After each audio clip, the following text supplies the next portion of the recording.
belydenis wat ons beklaar. Ongeag wat ander mense dink, ongeag wat ander mense sê, is ons hart gerig op daardie dag wat die bassein gaan blaas en die Here sy bruid gaan kom haal, sodat ons vir ewig en vir altyd saam met U kan wees in Jesus naam. Dankie vanmôre, Here, vir dit wat U vir ons doen en leer uit die kosbare woord en dit lewend maak. My gebed vanmôre is dat die woord vir ons sal breek, dat het ingang sal vind in elkeen saad, wat die saad vanmôre geplant, vrug sal voortbring tot eer en verheerliking van die naam. Ons mag en kan nie dit wat gaan plaasvind binnekort een kant toe skuif en daarvan vergeet nie. Here, ons moet opstaan na die gedagte. Ons moet gaan werk met dit. Ons moet gaan slaap met dit. Ons moet ander mense gaan vertel van dit. My boetie, my sus, in die tyd is kort, Jesus gaan ons kom haal. En Here, ons dink is miskien nog ver, ons weet nie. Maar solank ons gereed is, dat die bassein gaan blaas, en die uitroep van die aardsengel gaan weer klink soos 'n bassein, weet ons, Here, dat ons gereed sal wees om saam met U te gaan in Jesus naam. My gebed vir die gemeente is, help ons, dat ons op datum is, dat ons reg is, dat ons ingestem is, dat as daai dag aanbreek, dat ons saam met U kan gaan. Hulle wat luister na die boodskap vanmôre, hulle wat vanaand luister na die boodskap, Here, dat hulle gereed sal wees, enige ding kan gebeur, al gaan ons voor die tyd, sal ons nog as ons reg is, deel wees van alles wat daar gaan gebeur, en ons wat saam met Jesus Christus agterna kom, en ons sal vir ewig liggaam hê, want hy gaan terugkom aarde toe by die tweede koms. Here, net die waarheid wat vrymaak. En dis wat ek wil predik vanmôre, die waarheid, sodat elkeen vry kan uitstap. Dat hulle die woord kan verstaan. Dat hulle kan stap vanmôre. Dat inneem en ander vertel, dat Jesus Christus is op pad om ons te vermaan. Want elke gees van duisternis, kom om te slag, te steel en te verwoes, breek sy hou vas die dief, en dan hoor hy die vergadering in diens vanmôre, en dan hoor die woord sal as 'n krag, as ons dryf het uit, stuur hulle terug na waterlose plek, is nie elke versterking af van buite af, maak ek deur dit ons met die bloed van Jesus Christus, en ons dank U vanmôre, Here, dat ons vanmôre kan verwag dat U beweeg van hart tot hart, van sitplek tot sitplek, van persoon tot persoon. Ons dank U daarvoor. In Jesus naam. Na die kinders van die Here vanmôre sê, amen, amen. Ons sê dankie vir Jesus vanmôre. Ek wil net staan vanmôre, terwyl ek die skrif lees, en ek kan op die skerm ons volg, net om vir die Here te sê, ons waardeer die woord is heilig, die woord is die waarheid, en dat die woord nooit sal ledig terugkeer nie, kan nooit ledig terugkeer nie. Kom ons gaan allemaal staan, die Bybel sê, kan ek oopmaak daar, saam met my lees, of kyk op die skerm, daar en volg my, terwyl ek die so lees daar. Openbaring 20, die eerste 6 verse, jy kan op die skerm sien, en dis Johannes wat nou skryf wat hy gesien het, ne? En ek het 'n engel uit die hemels sien neerdaal met 'n sleutel van die afgrond en 'n groot ketting in sy hand. En hy het die draak gegryp, die slang van die duiwel en die Satan is in hom gebind vir 1000 jaar lank. En hom in die afgrond gewerp en hom toegesluit en het bo hom verseël, sodat die nasies nie meer sou verlei, sodat hy die nasies nie meer sou verlei, totdat die 1000 jaar voleindig is nie. Daarna, dus na die 1000 jaar, moet hy dan 'n kort tydjie ontbind word. En ek het trone gesien, en hulle het daarop gaan sit, en aan hulle is die oordeel gegee, en ek het die siele gesien, van die wat onthoof is oor die getuienis van Jesus en oor die woord van God, Betaal moet julle bloed as jy agterbly. En die wat die dier in sy beeld nie aanbid het nie, en die merk op hulle voorhoof en op hulle hand nie ontvang het nie, en hulle het gesterf of geleef, en as konings geregeer, saam met Christus die 1000 jaar lank, en die ander dode het nie herlewe totdat die 1000 jaar voleindig was nie. Dit is die eerste opstanding. Salige en heilig is hy wat deel het van die eerste opstanding, oor hulle die tweede dood geen mag nie. Hulle sal priesters van God en van Christus wees, en sal saam met hom as konings regeer vir 1000 jaar lang. Dis jammer die woord van môre. Jy mag maar sit. Jy mag maar sit. Ons boodskap van môre, die millennium. En ons het gelees uit Openbaring 20, eerste 6 verse. Kom ek staan net 'n bietjie stil vanmôre, en ek vat die terug na verlede Sondag toe wat ek gesê het, en luister mooi wat ons toen gesê het. Ek het heel eerstens gesê, dat die slag van Armagedon vind plaas voor die millennium, maar na die 7 jaar groot verdrukking. Jy moet altyd onthou, moenie vergeet nie. En dit staan ook bekend as Jesus se tweede koms.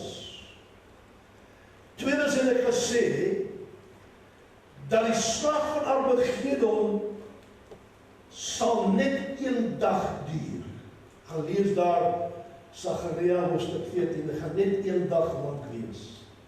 En in een dag gaan God die Almagtige, Jesus Christus met sy leer, alles uitwis, vyand en nasies word uitgewis daar. Die Bybel het vir ons gesê, as ons daar gelees, dat het sal so gaan dat die bloed, water en bloed tot by die teels van die perde sal vloei.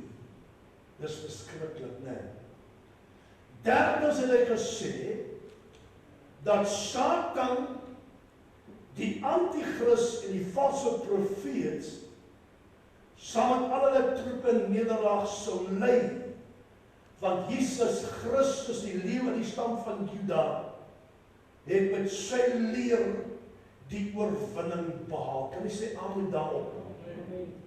En dan laastens, nog 'n hoofpunt wat oor gepraat het, is dat die antichrist, luister nou mooi wat ek sê, die antichrist en die valse profeet word lewend, onderstreep wat in die Bybel, sê in die Bybel ook, word lewend in die poel van vuur en swavel gewerp. Want die skaals kry om dood te gaan nie. Hulle is nie dood gemaak nie. Hulle is gevange geneem en lewend in die poel van vuur gewerp. Dis verskriklik. Amen. Nou, dis wat aanleiding. Eerste belangrike punt vanmôre, uit ons geleesde gedeelte is die vraag wat ek vra is dit: wat is die betekenis van die millennium? En wat beteken dit vir jou en my? Nou, die millennium verwys na die 1000 jaar heerskappy van Jesus Christus op die aarde. Soos beskryf in Openbaring 20, 1 tot 6. Met ander woorde, hy gaan vir 1000 jaar regeer. Onthou dit. Onthou dit. Dit is 'n tydperk van vrede. Ekskuus. Geregtigheid en goddelike heerskappy, waar Christus sy koninkryk vestig na sy wederkoms. Dis nou lyk 1000 jaar vrede lyk, né? Die millennium verteenwoordig God se belofte van geregtigheid, van vrede en herstel. Dit is 'n tyd wanneer Christus volkome sal regeer, Satan verslaan sal word, en geregtigheid sal floreer voor die finale oordeel en die skepping van die nuwe hemel en die nuwe aarde. Onthou wat ons nou van praat, van die 1000 jaar vrede is die nuwe hemel en die nuwe aarde. Hoor. Dus dat komt daarna. Want hy praat van die nuwe Jerusalem, onthou dit, dat nog 'n nuwe Jerusalem kom. Nou, wat beteken dit vir jou en my?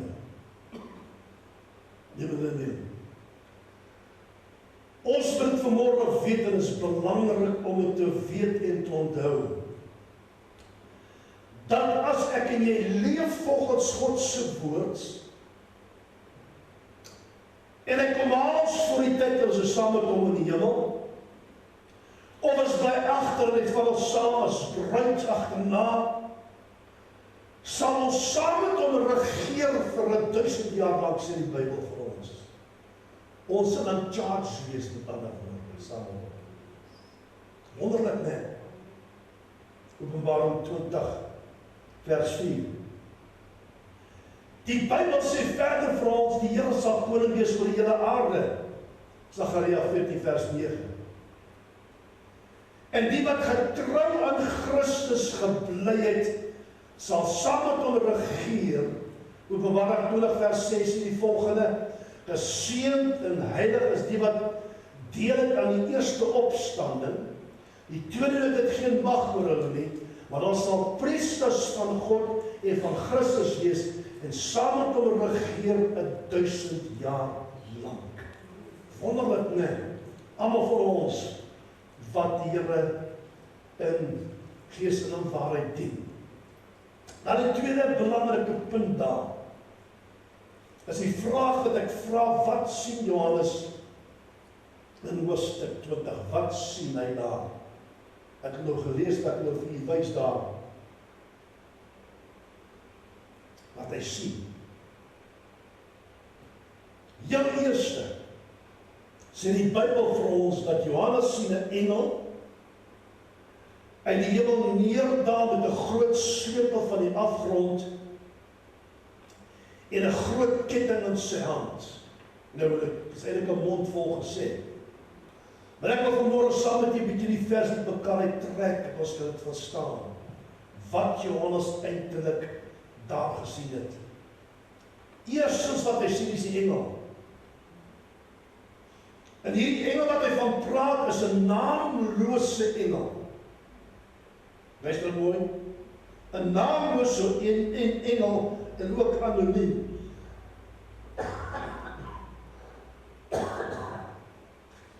Jou vyand. Maar ek sal wel doen. Hallo preek, so is naamloos, en hy is anoniem. Dis nie Jesus self nie, dis ook nie Michael of Gabriel, of enige ander hoër rangorde engel nie. Die Bybel sê vir ons daar, hy is 'n naamlose engel. Luister wat pastoor sê. Die finale belangrikheid van Satan word moontlik aangedui deur die feit dat dit nie die Vader is wat met hom afreken nou nie, ook nie Jesus Christus nie, maar slegs 'n naamlose engel wat gestuur was deur God die Vader, het die gesag en autoriteit gehad om die Satan te bind. Sê iets mee. Dit is wat pastoor sê vanmorgen. Nou as 'n engel wat God gestuur het, naamloos, die Satan kom bind dit hier op aarde, of in die hemel waar hy was. En Michael, die aartsengel met die duiwel in woordestryd was oor die liggaam van Moses, het hy geen oordeel van lastering durf uitspreek nie, maar het gesê, die Here bestraf jou. As daardie twee engele dit alleen kon doen, nadat hulle uitspraak van God ontvang het, is dit onmoontlik dat ek en jy as kind van die Here die duiwel kan bind. Luister wat pastoor sê, voor jou swaard uittrek nou. Ek en jy kan nie die duiwel bind nie. Luister mooi wat pastoor sê, ek gaan nou vir julle sê, verstaan julle. Ons kan wel sy werke bind.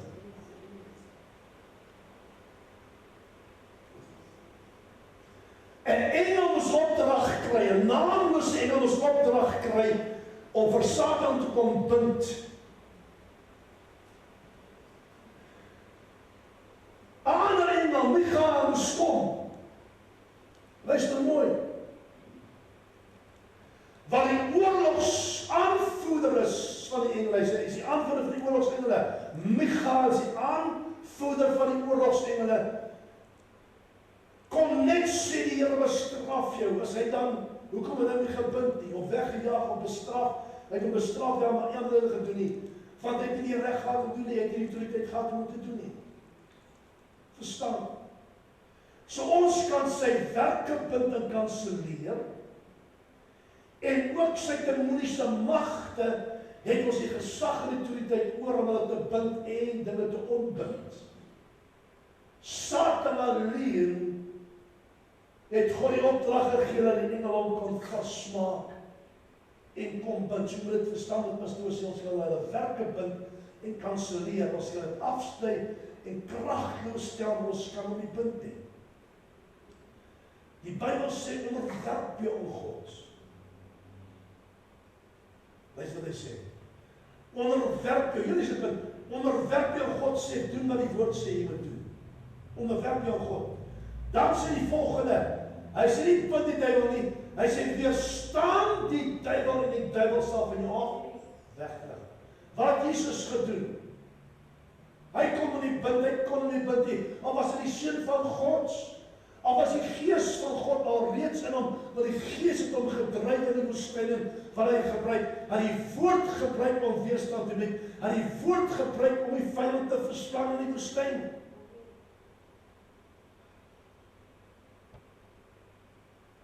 Al wat ons kan gebruik is woord. Woord, ons kan die dinge kanselleer en kragloos stel. Luister.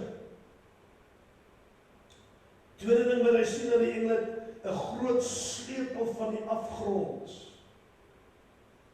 Nou, ek verskil, ek wil nie net so tel as hulle bykom. Die term sleutel is metafories vir gesag oor. Vir gesag oor. Soos ek 'n sleutel in my hand het, dat ek gesag oor iets. Die sleutel van Dawid bly van praat in die boek Openbaring in die begin, eerste hoofstuk, en dan is dit daar, waar hy vir die sleutel van Dawid sê, ek het gesag oor, ek het, met ander woorde, as ek lofprys en aanbidding toepas, het ek gesag oor. Ek het 'n sleutel in my hand. Wanneer ek kom bid en weerstand bied teen die vyand en Satan en sy demoniese magte, het ek 'n sleutel, ek het gesag oor. Ek het 'n sleutel in my hand. Jesus Christus se naam is 'n sleutel in ons hand. Die bloed van die lam is 'n sleutel in ons hand wat ons het. Ons het gesag oor. Verstaan? So hierdie sleutel is metafories vir die gesag oor, soos hulle dit vertel die geleerdes. Ek praat uit hulle mond uit. Aangesien geestelike wesens, net wat pastoor sê, aangesien geestelike wesens, kan ons nie veg met vleeslike dinge nie. Ek kan nie 'n top hierdie gelyktaal in demoon aanval nie. Ek kan nie my geweer gaan vat en hom gaan skiet nie. Geestelik met 'n geestelik veg, met die geestelike magte daarbo. En Paulus sê vir ons, wat die wapens wat ons kan gebruik.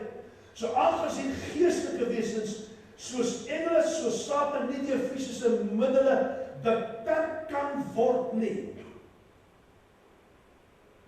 moet ons die ketting verstaan as 'n bonatuurlike beperking wat uiteindelik deur God voorsien word vir die spesifieke doel van die engelse taak. Nou, ek kan verskil, maar ek stem saam dat ons die geestelike, fisiese dinge kan gebruik vir geestelike dinge nie. Maar nou sê ek dit, luister wat pastoor wil sê, ek wil net daar byvoeg. As God 'n ketting beskikbaar stel, wat hy vir daai engel gegee het om vir Satan te gaan bind, is daar geen manier dat Satan uit daai kettinge uit ooit sal kom nie.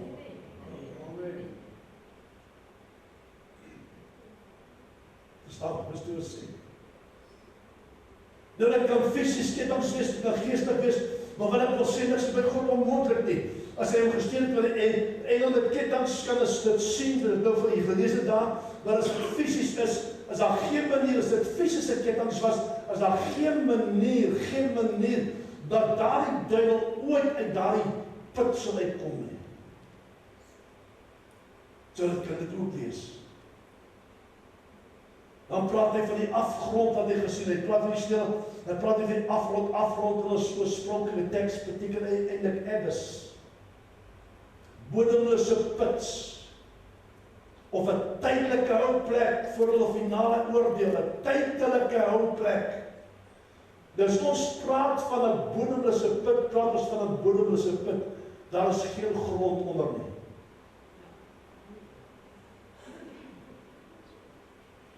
Daar's niks. Bodemloos beteken bodemloos. So waar daardie ding eindig, sê net die Here weet waar hy ding eindig.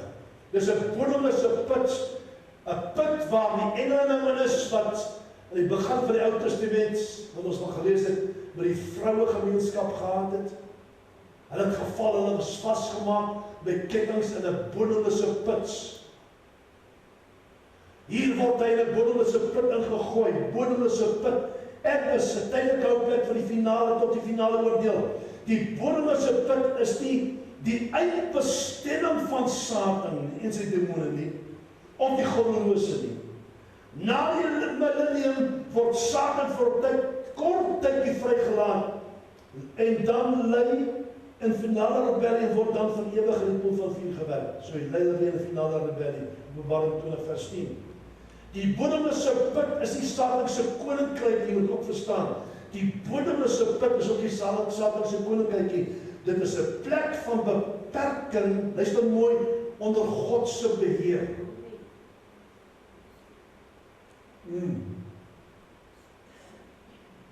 Soos ons sien in Openbaring 20, wanneer 'n engel Satan daar bind.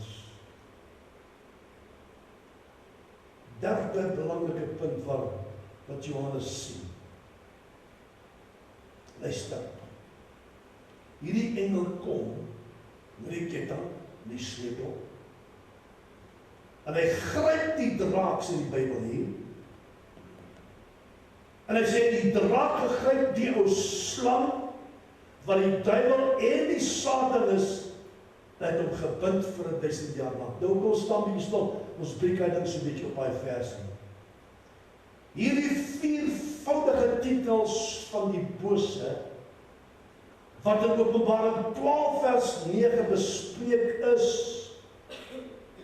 word beklemtoon om presies te definieer wie gebind word en wie later in die poel van vuur gegooi sal word. Nou moet jy onthou, dis sy verskillende titels wat hy het, en elke titel weerspieël, luister mooi, 'n verskillende karaktertrek.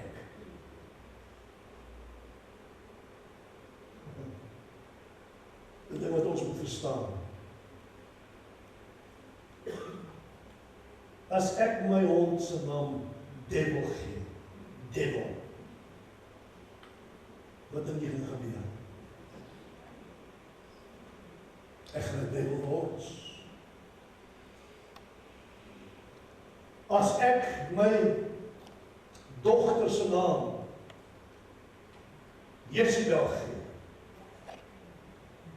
wat dink jy gaan gebeur op hierdie nag? Of ek gee my seun se naam Agab, wat dink jy gaan gebeur op hierdie dag? En elke naam is daar karaktertrek gekoppel. En die geestes en die elm gaan daai ding funksioneer wat daardie vrou en man gedoen het op die aarde in die Ou Testament gaan deur by kinders werk. En ons verstaan dit nie. Ons verstaan nie die dinge nie. Maar dit is presies wat gaan gebeur. Verstaan? So elke naam van die duiwel wat ons daar vind, weerspieël 'n verskillende karaktertrek. En Johannes noem elke een daarvan wat ons in die Bybel vind. Ons vind die draak in die meeste gebruikte titel van Satan in die boek Openbaring, skryf 'n paar figure baie, jy moet gaan naslaan. Ons kyk in Openbaring 12, 3 tot 4. Ons kyk Openbaring 7. Ons kyk Openbaar, en dit skiet vers 7, vers 9, vers 13. Vers 16 en 17, so kan ons aangaan. Ons kyk Openbaring 13 vers 2 en dan vers 4.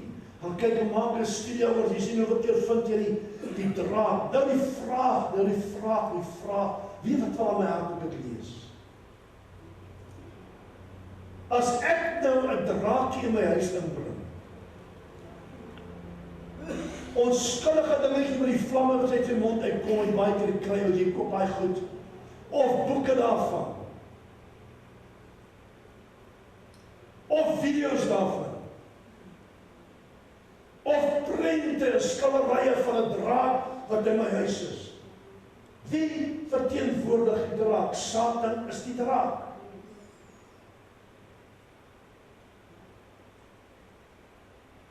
So ek nooi hom in, want die Bybel sê Satan is die draak.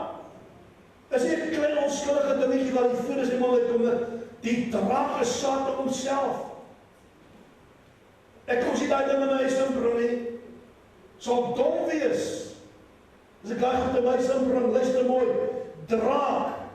So as 'n draak groot of klein maak die saak of jou kas, as jy boek as jy speelgoed vir die kinders kry baie wat hulle koop, en as 'n klein draakie val hy dan af verbrand hom.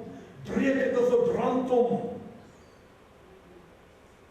Want elke naam weerspieël 'n verskillende karaktertrek van die duiwel. Openbaring 20 vers 2, in een van die ortodokse Ou Testamente boeke, het julle geweet daar's 'n boek soos die Wysheid van Salomo? Nie Hooglied van Salomo nie, Wysheid van Salomo. Jy kry 'n boek, ortodokse boek wat hulle noem die Wysheid van Salomo. Jy kan aflaai as jy wil gelees, jy kan op aflaai gratis lees. Ek het gekyk daarna. Nou die Wysheid van Salomo 2 vers 24 sê dis die engele, die enigste plek, hy in Openbaring 20, is die enigste plek waar Satan uitdruklik geïdentifiseer word in die slang van Genesis 3. So ek praat van Satan, weet ek hy's 'n slang. As ek praat van 'n slang, weet ek hy's 'n draak. Kom nou mense. As ek praat van 'n draak, dan weet ek hy's die duiwel. Jy kan daai name nie van mekaar skei nie, want die karaktertrek is dieselfde. Al kom hy soos die engel van die lig, die Bybel sê, Paulus sê, pas op dat hy sal kom soos die engel van die lig. Maak nie saak hoe mooi is, hy was 'n baie mooi engel, maak nie saak wat hy sê nie. Hy bly nog 'n draak, hy bly nog 'n slang, hy bly nog 'n duiwel, hy bly nog Satan. Jy oplet dat hulle praat nie van Lucifer daar nie, want Lucifer was sy naam voor sy val. Hallo. Lucifer was sy naam voor sy val. Hierdie naam van David het hy gekry na sy val. Hy is ook die vader van lees, 'n klomp ander dinge. Maar Johannes het dit gesien, die draak, hy het die jou slang en die slang, die duiwel en die Satan, alles wat hy gesien het. In Openbaring het ons ook spraak van die ortodokse praat, die Wysheid van Salomo, koppel hy dit aan die slang van Genesis 3. Die term duiwel, kom ons nou wat preek op dit kan verstaan. Die term duiwel is die Griekse term van lasteraar.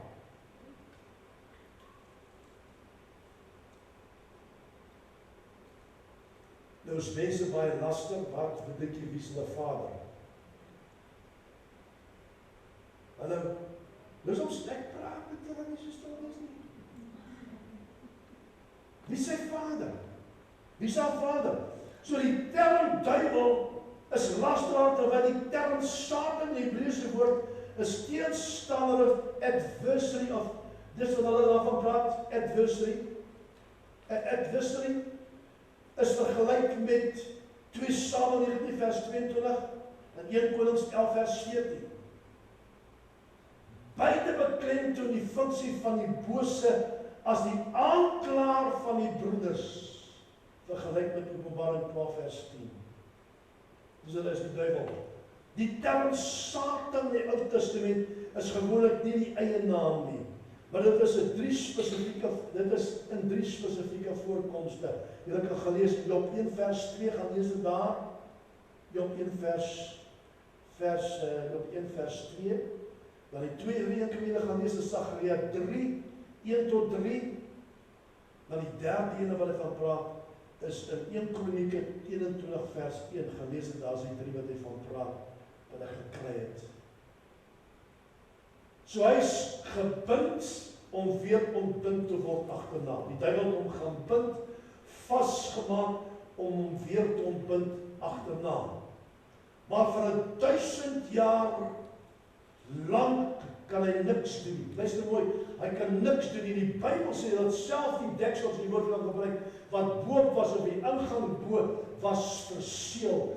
Niemand en niks kon die seël breek, en niemand en niks kon hy put oopmaak nie, behalwe op die woord van die Here.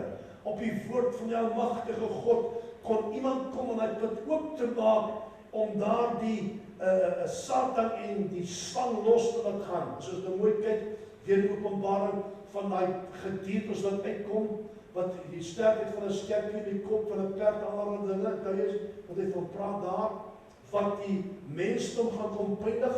Die Here het opdrag gegee, God die Vader het opdrag gegee, dieselfde engel daar wat hy van praat, het gekom en hy put oopgemaak, en al die gemors het soos rook uitgekom, en die mense begin aanval.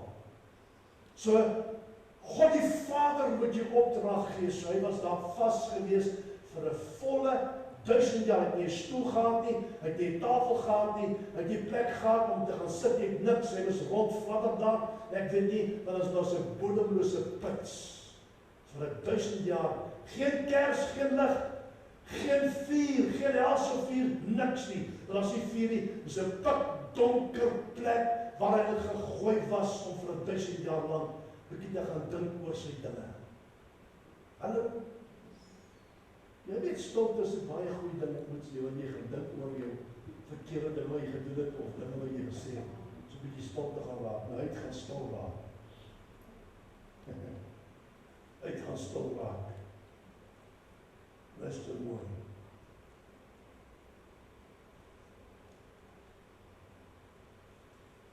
Ek en jy moet nooit die Satan onderskei.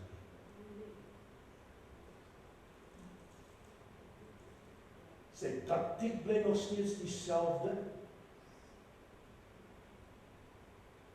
Verander klere, maar hy doen nog dieselfde ding wat hy gedoen het in die Ou Testament, doen hy vandag nog steeds om mense aan sy strikke te laat val. Ek gaan 'n paar noem, dat jy kan hoor wat pastoor sê vanmôre. Ons moet versigtig, nigter en waaksaam wees as kinders van die Here, dat ons nie my strikke trap nie. Satan het die hart van Ananias gevolg om vir die Heilige Gees 'n leer te vertel, wat gelei het tot die dood van hom en sy vrou, volgens Handelinge 5 vers 3. 'n sekere geldjies het hy vir hulle gegee, nie alles. Hy het alles beloof. Luister wat pastoor sê, en hy het dit verstaan. Hy het met sy mond gesê, hy sal alles gee. En in plaas van alles gee, het hy teruggehou en gesê, dis wat hy gekry het, en het hy leer vertel van die Heilige Gees, en hy sê, vir altyd gesterf. Jou ja moet jou ja wees, jou nee moet jou nee wees. Dit is baie belangrik as jy dit doen. Jy speel met vuur as jy anders daarop dinge probeer doen. Luister mooi.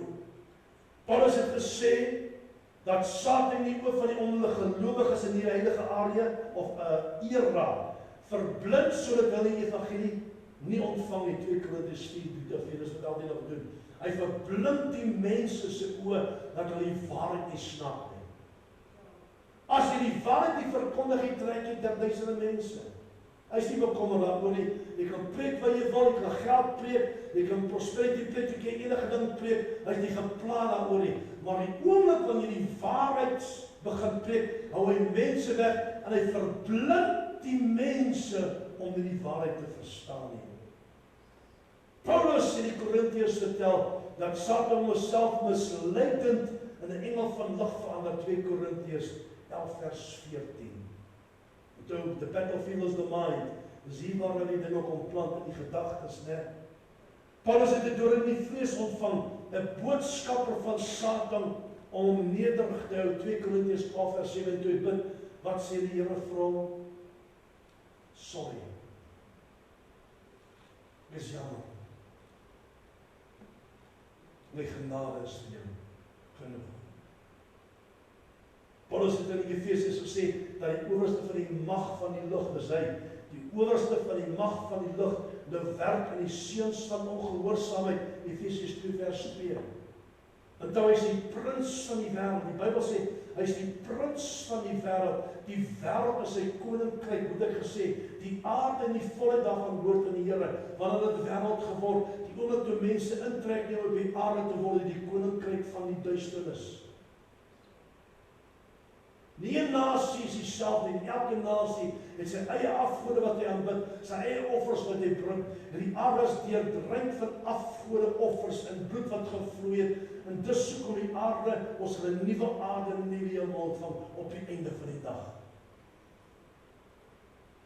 Paulus het die Efesiërs gewaarsku om nie plek aan die duiwel te gee nie, Efesiërs 4 vers 27, en dat hulle worstel teen geestelike magte van boosheid in die hemelse plek, Efesiërs 6:12. In ander woorde, ons veg teen liggame sonder bloed, sê die oorspronklike teks. Ons veg teen liggame sonder bloed.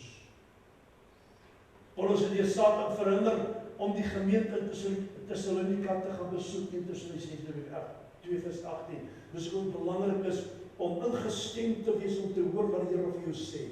Wanneer jy besluit en wees seker jy doen in sy wil. Kom ek vertel 'n storie wat ons jare terug gebeur in dieselfde kerk.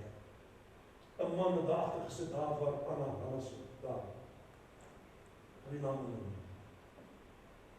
Ek preek uit die boek Nehemia. Sal dit nooit vergeet ek nie. Daai het ons op 'n kaset opgeneem daar. Ek het nog van daai kaset aan hoor. En hy kom na my toe en sê vir my pastoor Pieter, ek gaan loop. Ons gaan trek na Natal toe. Ek het 'n lekker werk gekry en al die dinge. Ek sê vir hom, moet jy maak seker dat jy by die Here gehoor het. Maak seker.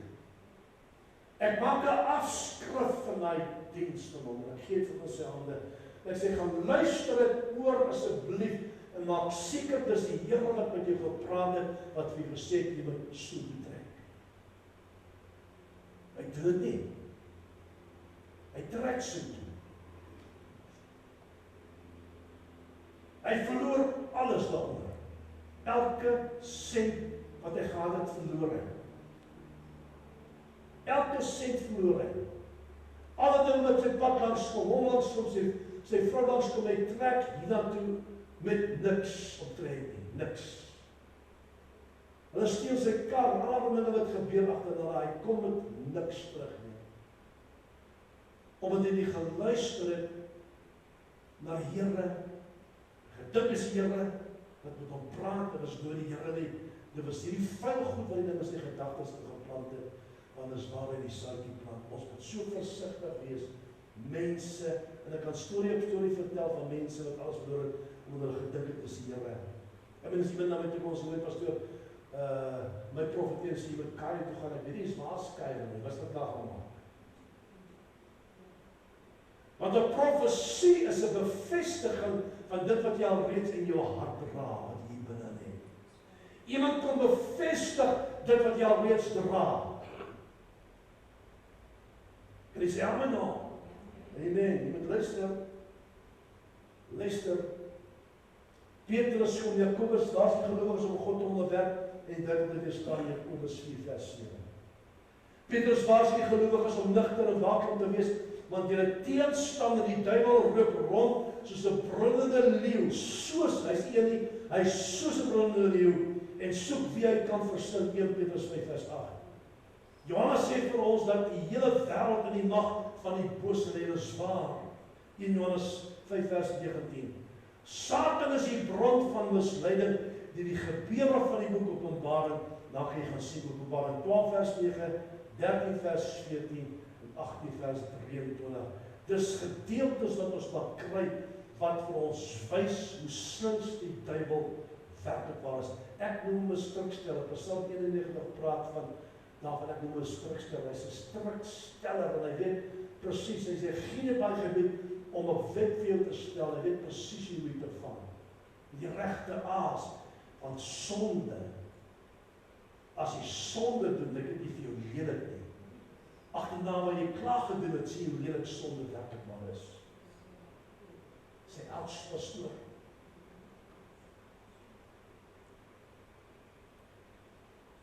Ja.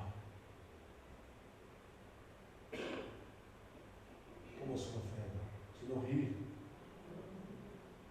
Nou die vraag.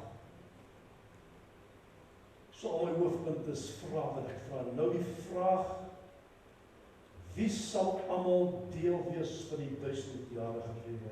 Jy het al gewonder waar die mense vandaan kom daar. Jy het al vrae gevra rondom dit. Jy het nog nie gesien nie. Daar was mense daar. Mense wat geleef het.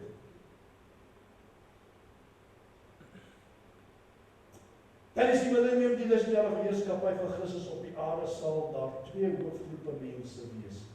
Luister mooi, wat ek nie vertel wat aangaan. Nommer 1, die verheerlikte heiliges, opgestaande en weggerukte gelowiges. Dit is die wat reeds verlos is en saam met Christus in verheerlikte liggame sal regeer. Hier is 'n klomp mense wat saamkom, ons het nie vleeslike liggame nie, ons het geestelike liggame, verheerlikte liggame, net soos Christus. Dan praat hulle van die kerkgelowiges wat voor die verdrukking weggeruk is. 1 Tessalonisense 4:16-17, 1 Korintiërs 15:51-53, die 2 tipes daar, die hulle kry, daar's opgestaan en alle mense na opgestaan weer. As ons gaan lees daar, ons baie keer, as ons gaan kyk, ek ben ek nog gaan oor praat, hoeveel wegwapings en dit daar is, in die Openbaring, was 'n paar. Luister mooi. En 'n groep mense praat van die Ou Testamentiese heiliges, wat daar gaan lees. Regverdige gelowiges van voor Christus se opstanding. En dit het ook laas nie gesê, hulle kan nie deel uitmaak van die bruidstafel nie. Maar hulle is deel van die bruid, alhoewel die bruidegom is hulle deel daarvan, hulle is die gaste wat daar gaan wees, dis hulle wat hy van praat, hulle kan deel uitmaak van die bruid of die bruidegom se tafel nie, maar hulle is gaste van die bruid, wat daar gewees, Ou Testamentiese heiliges volgens Daniël 12 vers 2 en Job 19, 25-27. Dis in die bandjie met die diens met oorwys wat baie skrifgedeeltes.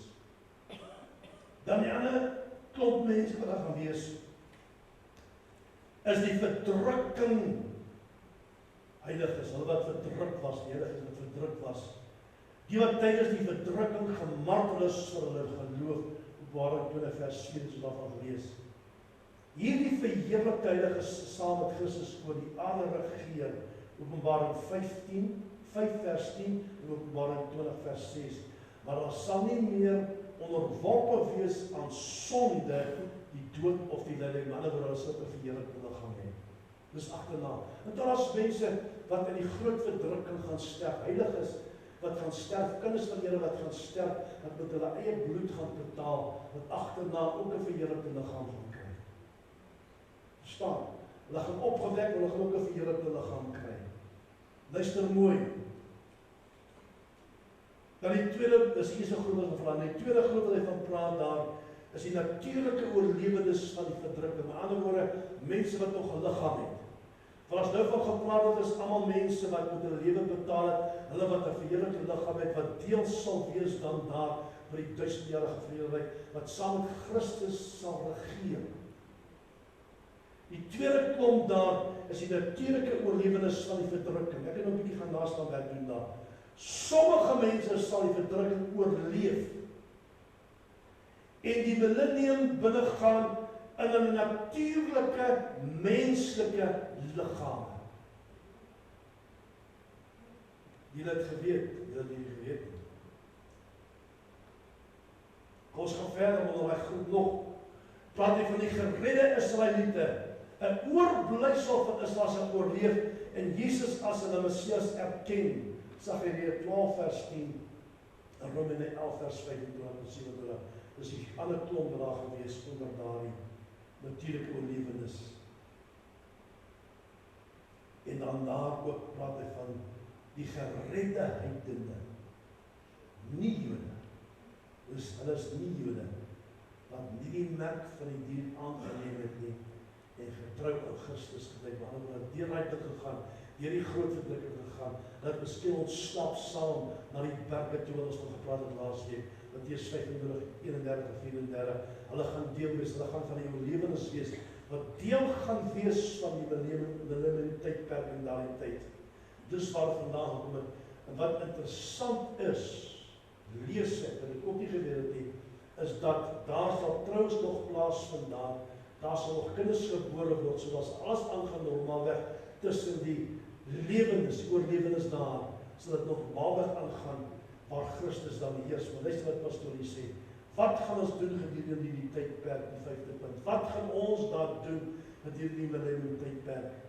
Nommer 1, ons sal regeer as konings en priesters volgens Openbaring 20 vers 4 en 6. Met ander woorde, ons het 'n taak op ons skouers wat ons moet vervul wanneer ons daar is. Ons gaan nie ledig wees nie. Ons gaan nie net stil sit nie. Ons gaan nie net rondloop nie. Ons het 'n werk om te doen. Jy geweet, kom ek stel dit so. As jy 'n kind van die Here word, het jy 'n werk om te doen.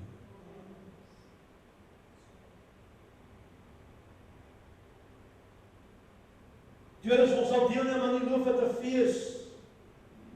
En die koning en die Here van die leerskale sal ons aanbid, daar gaan Loofhutefees wees, wat gehou geword het, al plek wat jy vind, Openbaring is daar, en hulle wat die Loofhutefees nie vier, sê die Bybel, sal daardie jaar glad nie reën kry nie. So die 1000 jaar vredelik is net selfs as jy aangaan, maar as die sondaars daar nie. Daar's geen sondaars daar nie. Heilig is daar geen sondaars by hulle nie, maar hulle gaan ons almal geredde mense met lewens, en die anders almal wat hulle verheerlikte liggaam het, en ons is so aanleef in daardie tydperk totdat Satan losgemaak word vir 'n kort tydjie na die 1000 jaar. Ons sal volgende week oor praat. Luister wat pastoor sê. Hy is vir 1000 jaar as hy onder daai put. Vir 1000 jaar sien hy geen lig nie. Nie 'n kokkie wat brand nie. Hy hoor nie 'n stem van 'n demonie, niks vir 1000 jaar as hy daar in die afgrond en daar sweef hy rond en hy kom uit en hy doen presies nog dieselfde wat hy kom.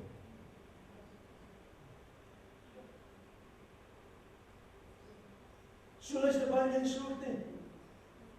En baie keer by die Here die leiersels intrek. Ek sê nou onder die bloed waar jy in 'n hospitaal bed moet gaan belê en gaan dink oor die dinge wat jy gedoen het, en dan die Here met jou daar kan deel dat jy sê, stil lê met die kind, kan met jou deel, met jou te praat. Dit gebeur so. Want mense wil nie luister nie. Hy praat oor en oor en oor en oor en niemand luister nie. En hy die duiwel aan wil gooi, hy kom terug en hy doen presies dieselfde ding. In sy laaste kort tydjie wat hy gehad het, my het geweet waar toe op pad is nie. Wat gaan ons nog doen? Derdens wat ons daar gaan doen. Ons gaan onderrig en hulp aan die vleeslike bevolking gee. Ek sê mos, jy het 'n keuse wat jy daar gaan doen. Jy gaan werk daar.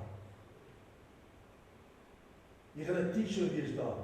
Sommige mense sal die verdrukking oorleef in die millennium en binne gaan in 'n natuurlike liggaam, Jesaja 65 vers 20, Matteus 25, 31 tot 34. Hierdie mense sal aanhou trou kinders hê en lyding nodig hê in die weë van Gods verheerlikte gelowiges sal hulle onderrig en help om in die geregtigheid te groei volgens Jesaja 2 vers 3. Ons sal teachers wees om hulle te leer wat die regte ding is om te doen. Vierdens, wat gaan ons nog doen? Handhawing van vrede en geregtigheid. Die wêreld sal deur Christus en sy heiliges met reg en geregtigheid regeer word volgens Psalm 72, 1 tot 4. Daar sal geen oorlog wees nie. Luister mooi, daar sal geen oorlog wees nie, want enige rebellie sal vinnig hanteer word Openbaring 19 vers 15 en Sagaria 14, 17 tot 19. Vyftens, laaste ene daar, ons sal die genot van die seëninge van God se koninkryk geniet in die millennium. Die millennium sal 'n tyd van vreugde, van voorspoed en harmonie wees volgens Jesaja 11 vers 6 tot 9. Dink net. Ons het gebid vir vrede, daar kry ons vrede. Ons gebid vir kalmte, daar's kalmte. Daar's geen 'n stryd nie. Harde musiek, die buurman wat jou ore wegblaas met die musiek. Die pa wat lag soos al die luks die sal by ons. Motorkar wat op en af ry, die kant. Oral wat aangaan mense, en gaan nee, niks 'n gejaagdheid nie. Ons doen ons werk, ons aanbid om op die troon sit, ons gee al die eer, ons val voor hom neer, ons staan by hom plant, ons doen ons werk, ons teach daai ander mense, ons leer wat die regte ding is. Dis wat ons doen, en ons is 'n tydperk van vrede en vreugde wat ons daar gaan wees vir 1000 jaar lank. Die aarde sal herstel word tot 'n toestand van skoonheid en vrugbaarheid, soos God dit oorspronklik bedoel het. Jesaja 35, 1-2. Die millennium sal 'n tyd van vervulling wees waar gelowiges aktief sal deelneem aan Christus se regverdige heerskappy, hom in eerlikheid aanbid en sy teenwoordigheid geniet terwyl hulle die sterflike nasies in geregtigheid lei. Hulle is nog vlees. Hulle moet nog sterf. Dis ons plig om aan mense reg te leer. Die kindertjies reg te leer. Hulle reg te leer, want hulle tyd aanbreek dat hulle reg sal wees om te gaan. Mens. Maar die vraag, nog 'n vraag, wat ek by Frank sluit nie meer. Luister mooi. Hoekom wil jy dit verruil van wat jy nou het? Dis beter daar. Hoekom wil jy hierdie aanhou en daardie mis? Jy sal dom wees. Ek verruil liewerste vir wat ek hier het, om dit te maak om daar te wees. Om my deel te doen, om altyd en vir ewig saam met hom te wees, hom te aanbid en sy naam groot te maak, op te lig en te prys. Mense, wat 'n groot goddelike, wonderlike voorreg gaan dit nie wees, om in daardie tydperk saam met hom te leef, en ons deel kan doen vir hom. Ons is deel gedoen op aarde, ons werk is nog nie klaar nie. In die hemel gaan ons nog aanbid, maar in die millennium gaan ons nog meer doen. Ons gaan werk en om aanbid. Kom ek sluit, wat sê Romeine 8 vers 11, dit is vir my so groot openbaring hierdie. As die Gees wat Jesus in die dode opgewek het, in jou en my woon, dan sal hy, wat Christus in die dode opgewek het, ook julle sterflike liggaam lewend maak, deur sy Gees wat in julle woon. Luister mooi. Dis ook dieselfde Gees, luister mooi wat pastoor sê, wat Maria bevrug het, en 'n onverganklike saad in haar geplant het. Luister baie mooi. En net so is dit by die wedergeboorte van 'n kind van die Here. 'n Onverganklike saad word in jou en my ingeplant. Jesus Christus is sy naam. Kan jy sê amen vanmôre, mense? As ons kyk na ons geestelike DNA, ons geestelike DNA stem saam met die DNA van Jesus, DNA van Jesus.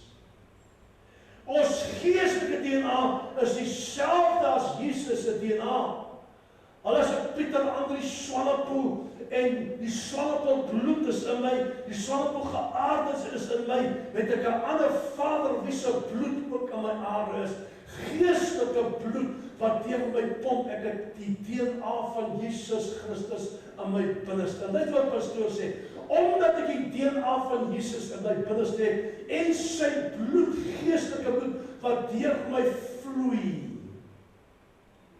kan geen siekte, kan geen vorm van krankheid, kan geen demoon, kan geen aanslag van die duiwel daaraan vashou, of my aanval en my manipuleer en my grond indruk. Want luister my pastoor sê, die bloed van Jesus Christus is suiwer, sonder enige vorm van siekte, sonder enige vorm van krankheid, sonder enige vorm van enige kiem of bakterie. Dit is suiwer bloed, en die suiwer bloed van Jesus, en ons DNA is presies dieselfde.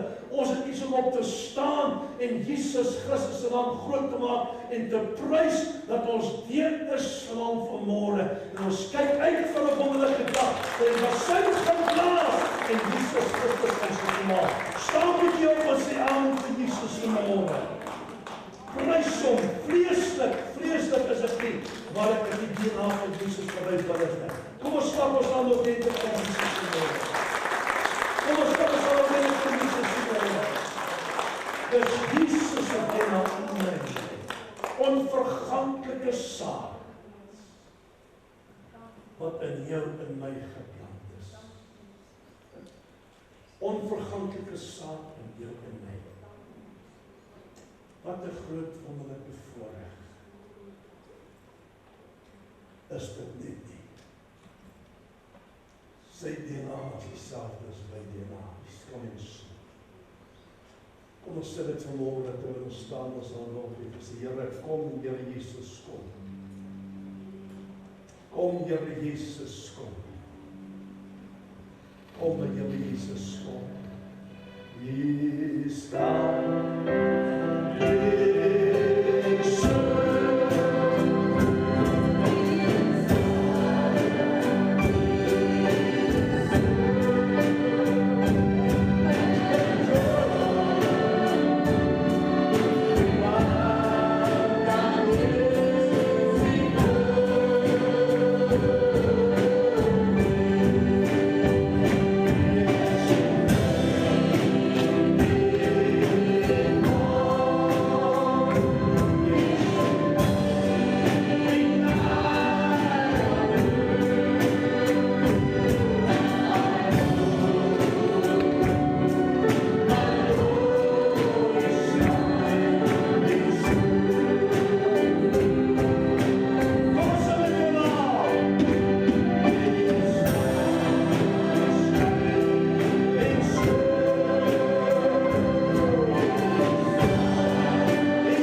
klein kinders. God is 'n God van 'n gesin. Hy wil daai ou kringetjie moet volmaak wees daarbo.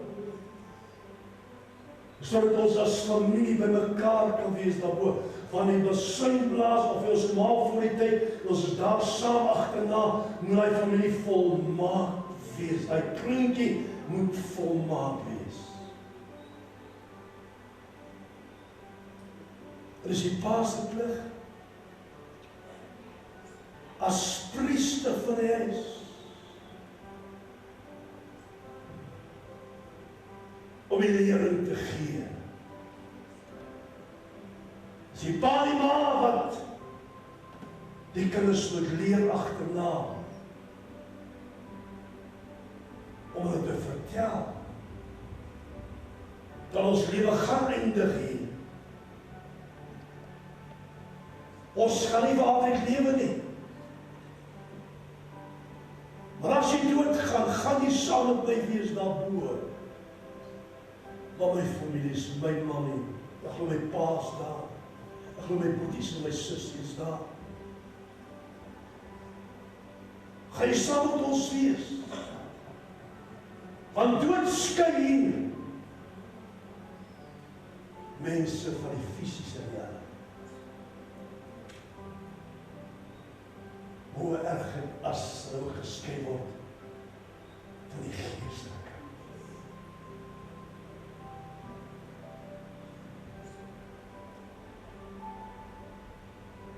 En dit is so belangrik is dat ons elke dag vir jou man bid, vir jou vrou bid, vir jou kinders bid, vir jou familie bid.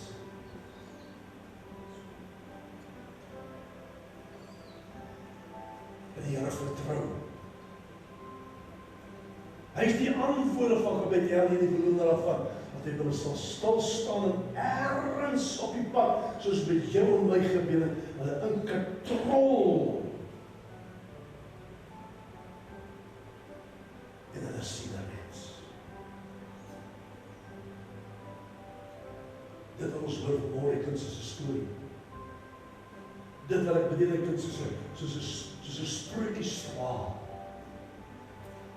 Maar so sekerlik as dit wat in die woord staan hier, as elke woord wat ek oor gepraat het, elke skrifgedeelte is Jan Amen, dit gaan gebeur. Of as jy nou gaan sien dit gaan gebeur, dat jy daar gaan wees en agterkom, dit wat pastoor op daardie spesifieke dag gepreek het, is 'n werklikheid geword. Hoekom ek het nie geluister daarna nie? Was dit klaar te laat? Was dit klaar te laat? Ek het elke keer geleer, dat jy vanmôre voor ons uitstaan. Daar wil ek hê, dat niemand van uitbeweeg en niemand rondloop nie. Net jou hoof te buig en jou te dink oor wat ek nou gevra het en genoem het.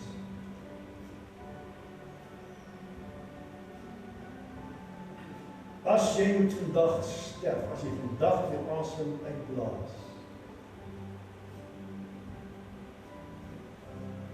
wag jy.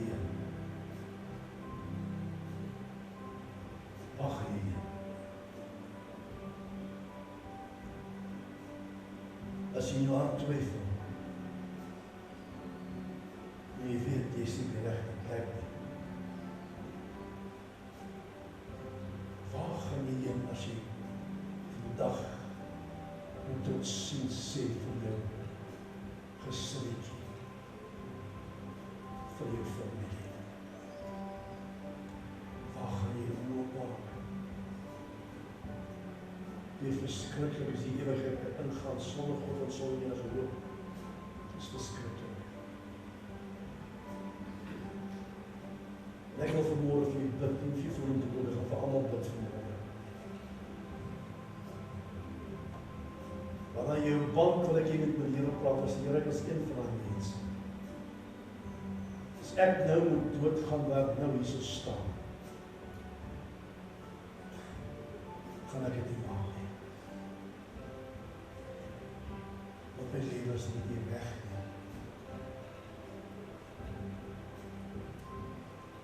Gee die Here die geleentheid om daai seer aan te raak. Gee die geleentheid om daai wonde te heel. Gee die Here geleentheid om 'n innerlike mens te vernuwe, te verkoop vir die uitstap van hom.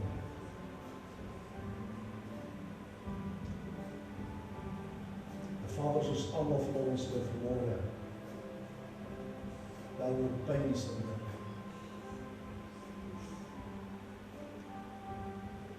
As jy vanmôre hier moes staan en dieselfde vraag gevra wat ek gevra het, hoeveel mense sou vorentoe gekom het wat nie seker was?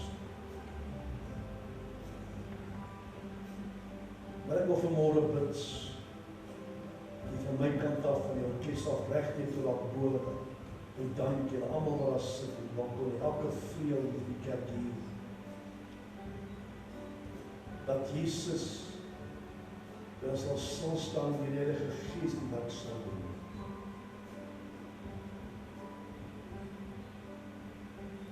Dat die Heilige Gees ons oortuig en sal wys waar daar volgens blokkasies is. Dat ons met die blokkasies ons ontslaan raak, Here, sodat die vloei van die Heilige Gees die ons lewe kan plaas vir die hele vandag. U alleen kan dit doen. Niemand anders net U alleen kan doen. En daarom vertrou ek U vanmôre, Jesus, om die werk te doen. Ek vertrou U vanmôre, omdat die mense stop is, dat ek vertrou U vanmôre om hulle aan te raak. Ek vertrou U vanmôre om hulle bande met hulle lewe te breek. Dat U nooit weer dieselfde sal wees. En ek dank U daarvoor. Dat Jesus staan. Laat ek in ons vrede sê. Amen. Amen.